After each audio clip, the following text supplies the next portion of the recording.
Adresse aux Africains. Réflexion sur les exactions physiques et morales que nous avons subies, continuons de subir, qui expliquent nos comportements de subordination et comment les changer. Bonjour et bienvenue sur cette vidéo faite pour la conscientisation des peuples africains. Merci de suivre la suite pour savoir de quoi il s'agit. Pour que vous puissiez vous faire une opinion. Mais l'adversité est plus grave que ça. Il faut savoir que l'adversaire vous tue intellectuellement. Il vous tue moralement avant de vous tuer physiquement. Mais c'est de cette manière que l'on a supprimé des groupes entiers. On vous nie en tant qu'être moral. On vous nie en tant qu'être culturel.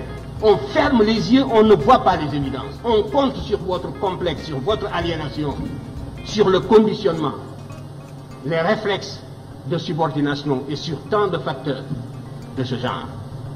Et si nous ne savons pas nous émanciper d'une telle situation par nos propres moyens, mais il n'y a pas de salut.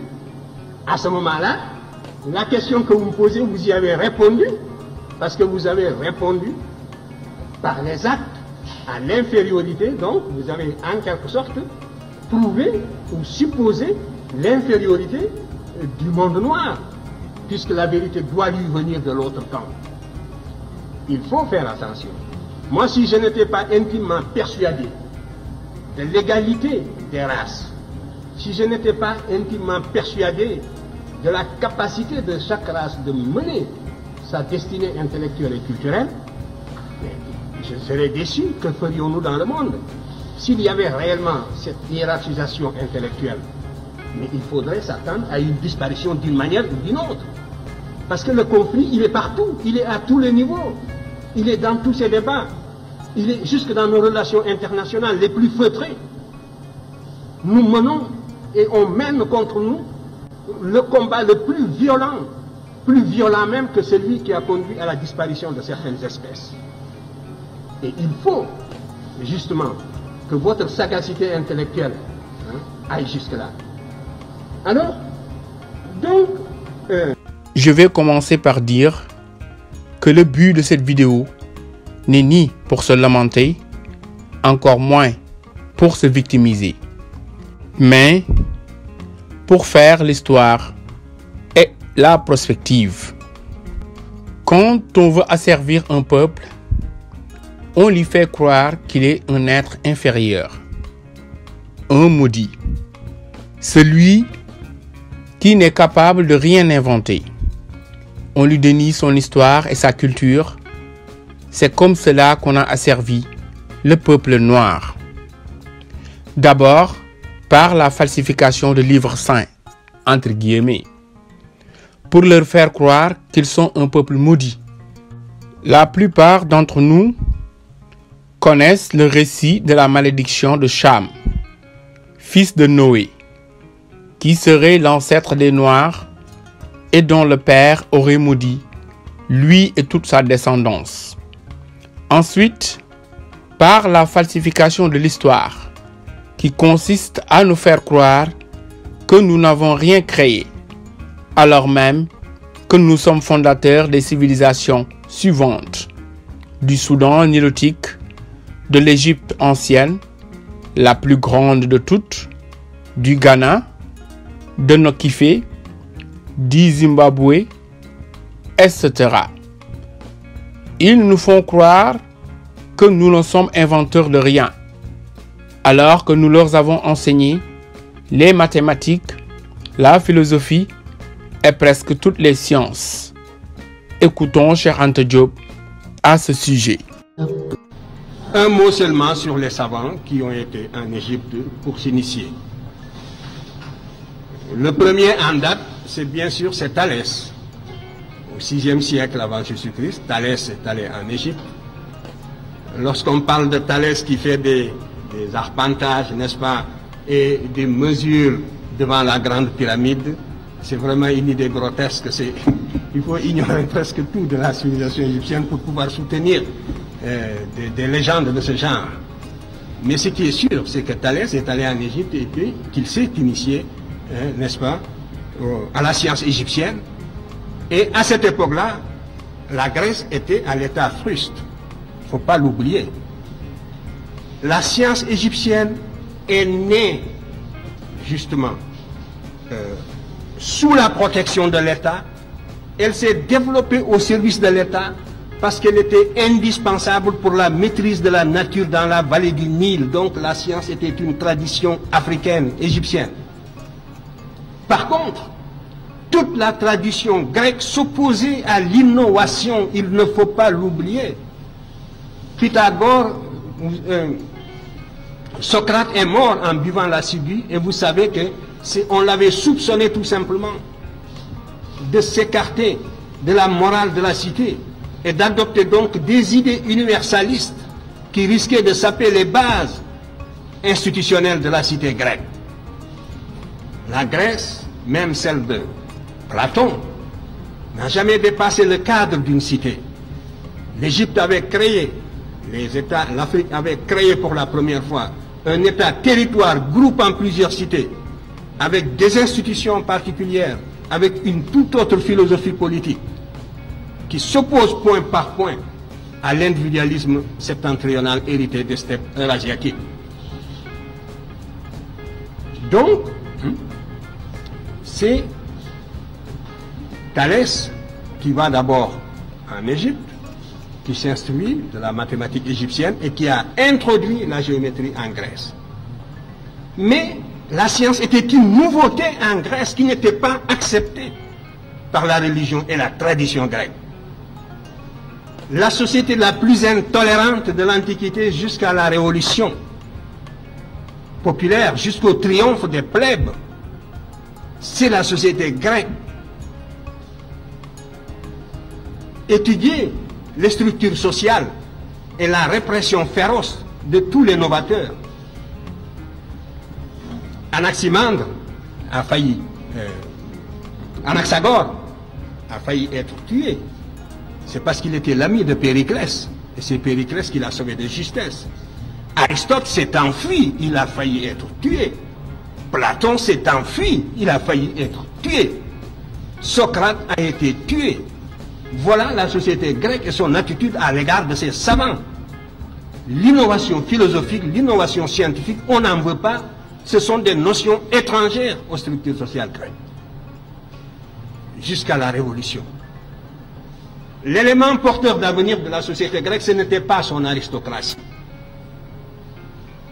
C'était la plèbe, les sans-feu ni lieu, qui n'avaient aucun droit, qui vivaient à l'extérieur des cités, qui par conséquent devaient conquérir le droit de cité par la force,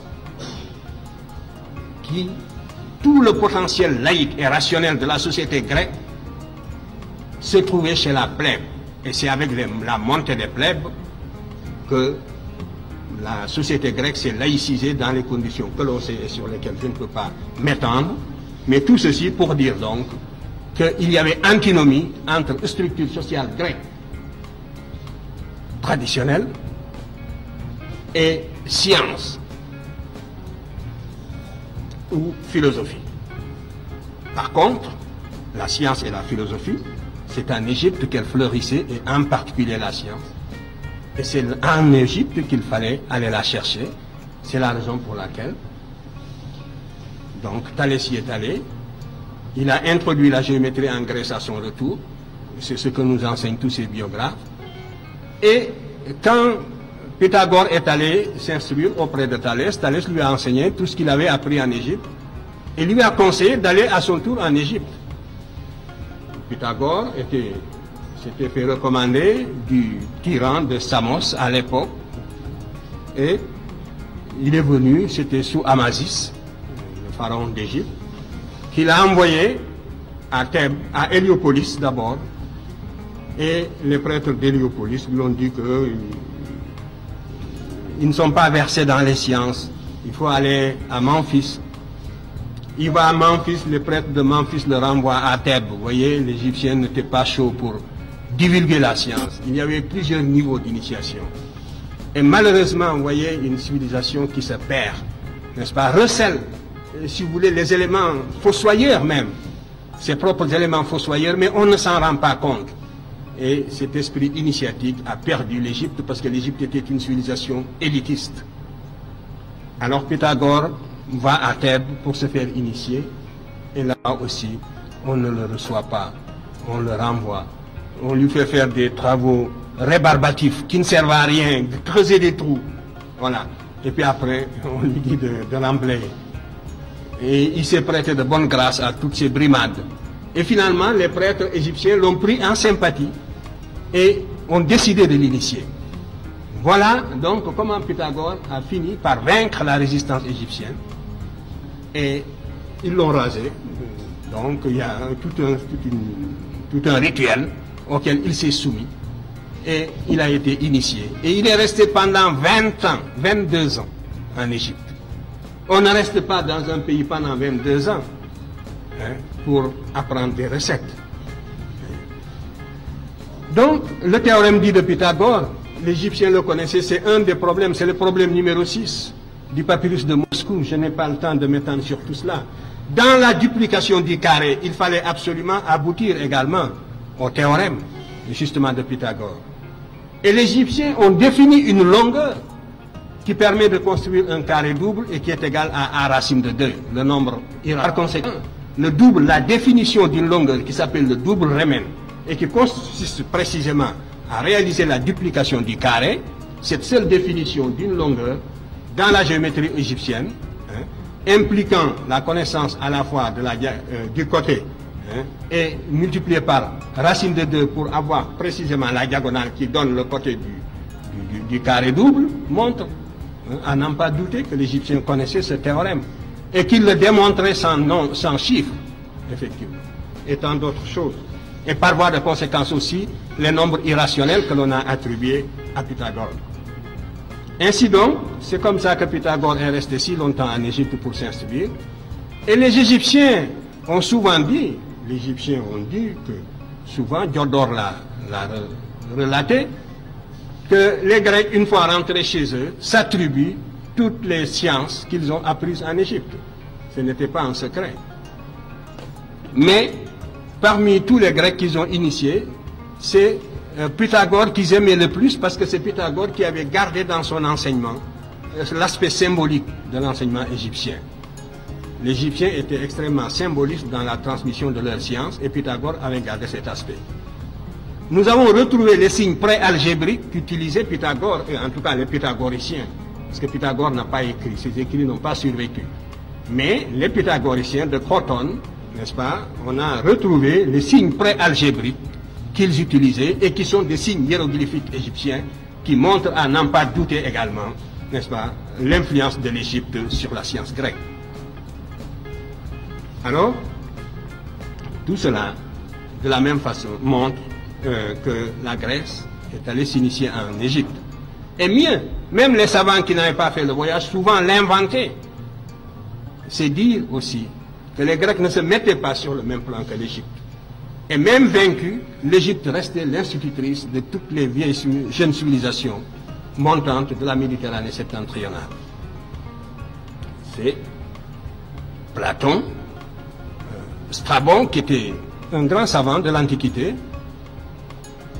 mais un savant chauvin qui était conscient de la valeur de la civilisation de la Méditerranée septentrionale à son époque. Strabon relate que quand ils ont visité l'Égypte, quand il a visité l'Égypte et le Fayoum, ils étaient en groupe, on leur a montré les chambres où Platon et Eudoxe, le mathématicien, séjournaient quand ils sont venus se faire initier à la cosmogonie égyptienne d'Héliopolis. On leur a montré les chambres où séjournait Platon, où Platon et Eudoxe ont séjourné. Pendant 13 ans, ils sont restés en Égypte pour se faire initier dans la cosmogonie héliopolitaine.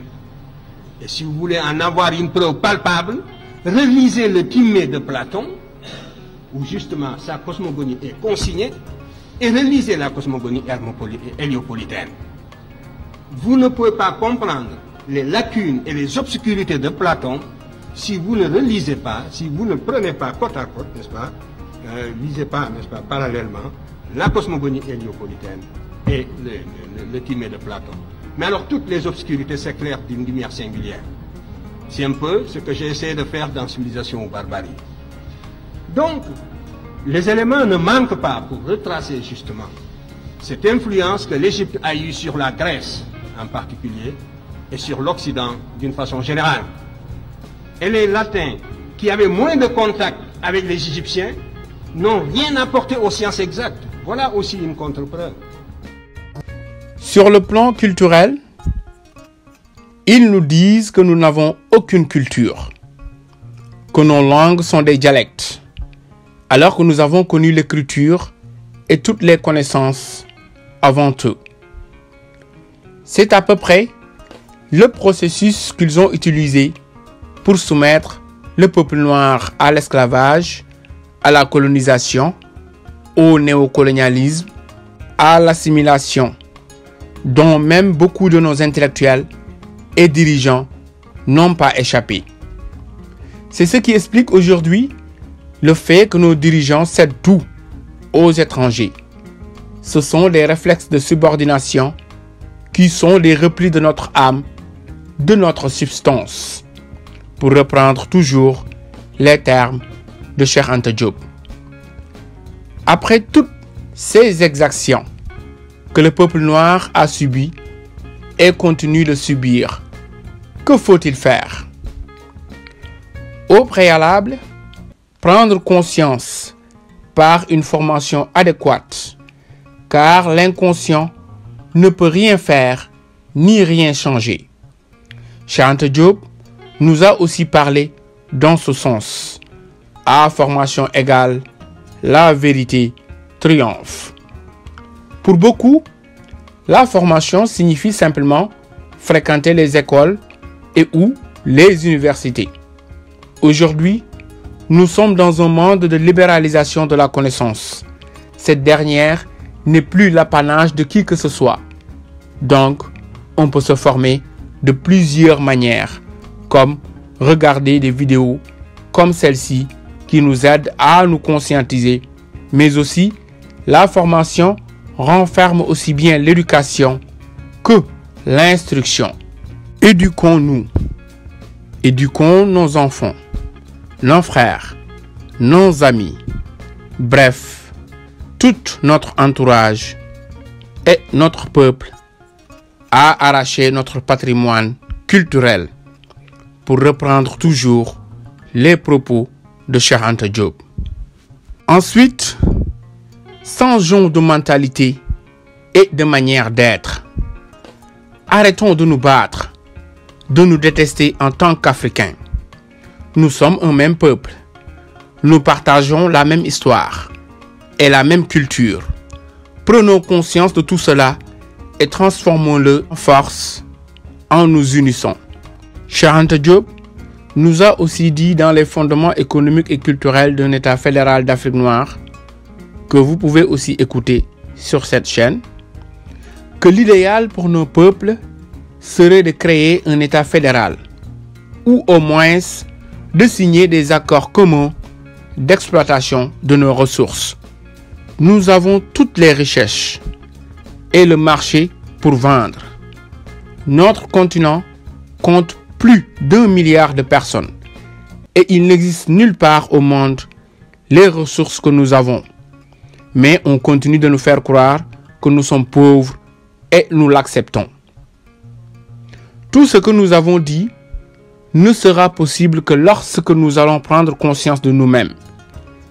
Créer des dissensions ethniques ou religieuses et nous dire que nous sommes des pays pauvres sont aussi des armes des mêmes personnes qui nous avaient réduits à l'esclavage, qui nous avaient colonisés et aujourd'hui exploitent nos richesses. La fameuse règle du diviser pour mieux régner. Merci d'avoir écouté et à la prochaine pour d'autres vidéos. Abonnez-vous en cliquant sur la cloche.